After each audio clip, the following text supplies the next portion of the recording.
من صام رمضان ایمانا واحتسابا غفر له ما تقدم من ذنبه من قام رمضان ایمانا واحتسابا غفر له ما تقدم من ذنبه. اب سوال پیدا ہوتا ہے قیام اللیل سے مراد کیا ہے؟ یہاں پہ میں ذرا تراویح کا جو پس منظر ہے وہ بیان کر دینا چاہتا ہوں. دیکھیے جیسا کہ ہم نے خطبے میں بھی دیکھ لیا، اللہ نے قیام اللیل جو ہے اسے فرض نہیں ٹھہرایا تطوعا. قرآن مجید میں بھی اس کا کوئی ذکر نہیں، احادیث میں اس کی تشویق و ترغیب پوری موجود ہے. ایک اور حدیث بھی ہم بعد میں پڑھیں گے اس پر. اس کا پس منظر کیا تھا کہ اس کو چھوڑ دیا گیا. اب ظاہر بات ہے مسلمانوں میں کمزور بھی ہیں، مسلمانوں میں وہ مزدوری کرنے والے بھی ہیں، روزہ تو فرض ہے ان پر، چاہے مئی کا مہینہ ہے اور گندم کاٹنی ہے روزہ تو پھر بھی رکھنا ہوگا، یہ سب کچھ. لیکن یہ کہ رات کو پھر کھڑے رہنا ان کے لیے جاگنا ممکن نہیں، لہذا ان کے اوپر یہ چیز فرض نہیں. حضور نے تراویح کی نماز یا قیام اللیل نہ اسے فرض قرار دیا، نہ اس کے بعد جماعت کوئی اہتمام کیا مستقل. صرف 3 راتیں آپ نے جماعت کروائی ہے، اس میں 8 رکعتیں آپ نے پڑھی ہیں کہ جو آپ کا معمول تھا تہجد کا وہ پڑھی، اور تہجد کے وقت ہی جماعت کرائیے.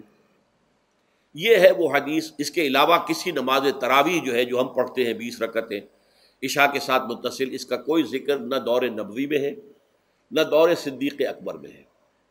یہ دور حضرت عمر کی خلافت میں ہوا ہے، اور ہم نہیں کہہ سکتے کتنے سال کے بعد ہوا ہے. حضرت عمر رضی اللہ تعالیٰ عنہ کی خلافت کا دور جو ہے وہ تو 10 برس ہے، ہو سکتا ہے 5 برس کے بعد ہوا ہو، 6 برس کے بعد ہوا ہو، 12 ہوا ہے ان کے عہد. حضرت عمر ایک مرتبہ مسجد میں داخل ہوئے، مسجد نبوی میں، تو دیکھا کہ کچھ لوگ 8 10 12 جو ہیں وہ ایک جو ہے حافظ کے پیچھے کھڑے ہوئے اور قرآن سن رہے ہیں، کچھ دوسرے کونے میں کھڑے ہیں، کچھ کہیں اور کھڑے ہیں، مختلف جماعتیں ہو رہی ہیں. تو انہوں نے سوچا کہ کیوں نہ ان سب کو ایک امام کے پیچھے جمع کر دیا جائے، اور اس کے لیے لوگوں کی سہولت کے لیے عشاء کے ساتھ متصل رکھ دیا جائے. اس لیے کہ تہجد کے وقت اٹھنا جو ہے وہ تو ہر کس و ناقص کا کام نہیں ہے، کہ عشاء کے بعد اگر تھوڑا سا اضافی وقت ہو صرف تو یہ ہر شخص کر لے گا، مزدور بھی کر لے گا. لہذا آپ نے یہ نظام تجویز فرمایا کہ عشاء کے متصلاً بعد 20 رکعت نماز پڑھی جائے اور ایک امام کے پیچھے پڑھی جائے. یہ گویا کہ اجتہاد ہے حضرت عمر رضی اللہ تعالی عنہ.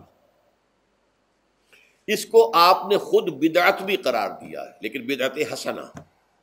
بدعت کس اعتبار سے؟ لغوی اعتبار سے، نئی بات، اس لیے کہ حضور کے زمانے میں نہیں تھی، تو یہ اس طریقے سے ایک نئی بات ہے. لیکن یہ بات چونکہ بہت اچھی ہے، بہت عمدہ ہے.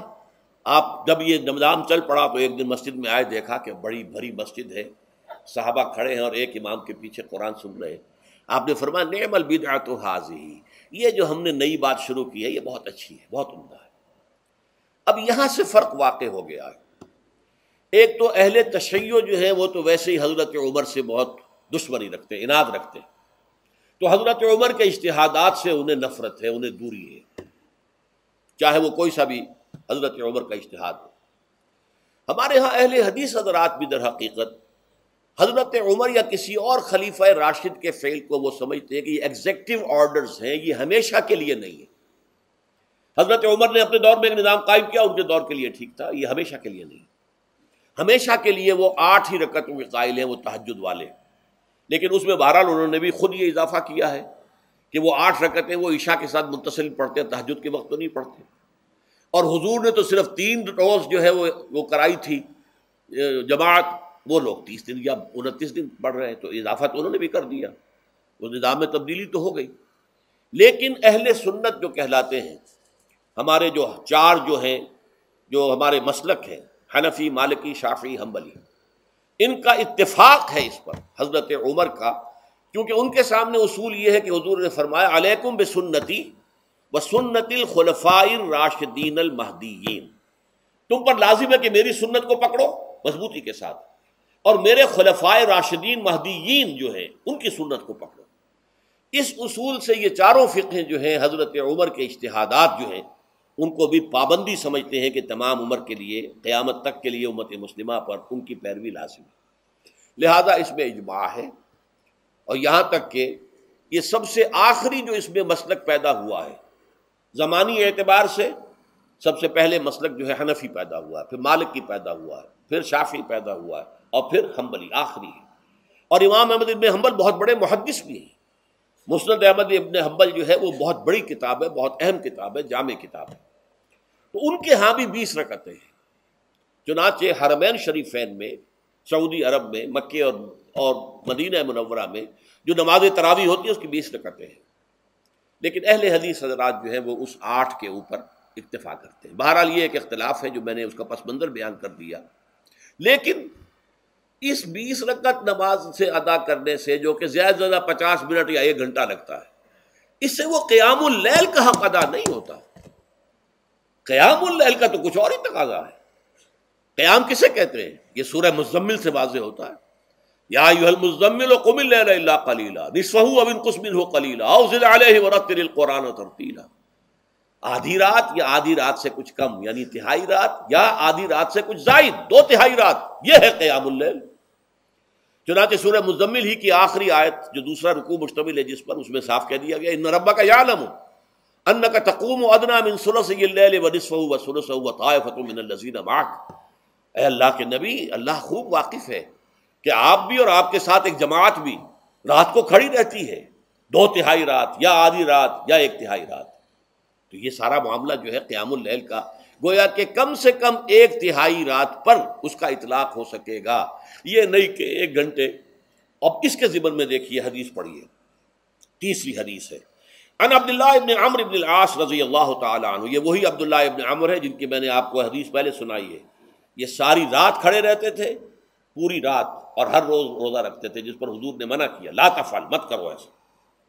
رضی اللہ عنہما، یہ خود بھی صحابی ہیں اور ان کے والد عمرو بن العاص بھی صحابی ہیں۔ ان رسول اللہ صلی اللہ علیہ وسلم قال، کہ اللہ کے رسول صلی اللہ علیہ وسلم نے فرمایا، الصیام والقرآن یشفعان للعبد، روزہ اور قرآن بندے کے حق میں شفاعت کریں گے۔ یقول الصیام، روزہ یہ عرض کرے گا اللہ کی جناب میں، اے رب پروردگار، انی منعتہ الطعام والشہوات بالنہار، میں نے تیرے اس بندے کو دن کے دوران کھانے پینے سے اور اپنی شہوت کا تقاضا پورا کرنے سے روکے رکھا، یہ میری وجہ سے روکا رہا، تو میری شفاعت اس کے حق میں قبول فرما، فشفعنی فیہ، میری شفاعت اس کے حق میں قبول فرما۔ ویقول القرآن، قرآن کیا کہے گا؟ منعتہ النوم باللیل، میں نے اسے رات کے وقت سونے سے، نیند سے روکے رکھا، فشفعنی فیہ، تو اس کے حق میں میری شفاعت قبول فرما۔ حضور فرماتے ہیں فیشفعان، ان دونوں کی شفاعت قبول کی جائے گی۔ یہ ہے قیام اللیل۔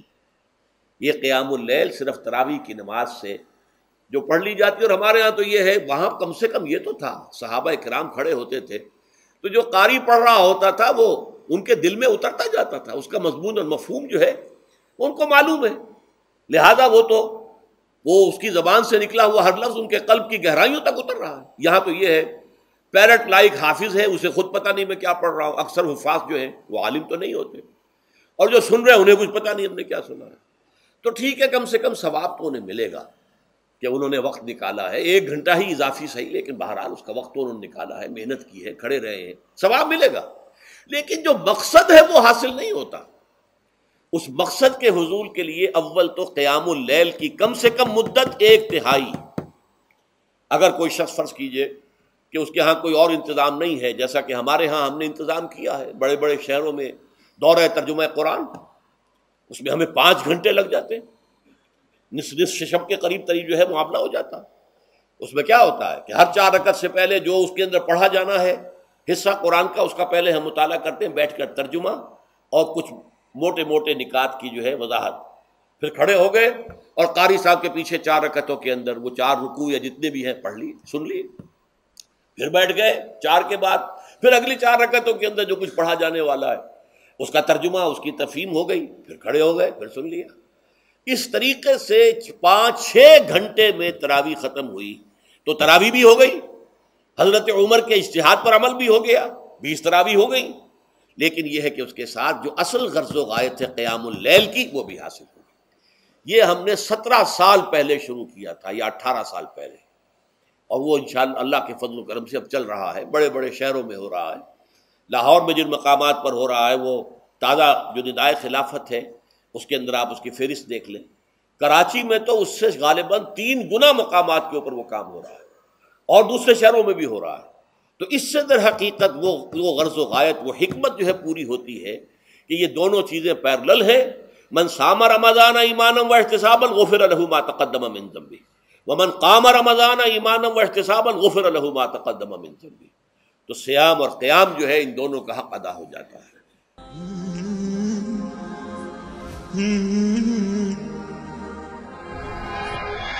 رمضان بحياتي شمع على مماتي، يا ربي دعاتي تقبلها عطول.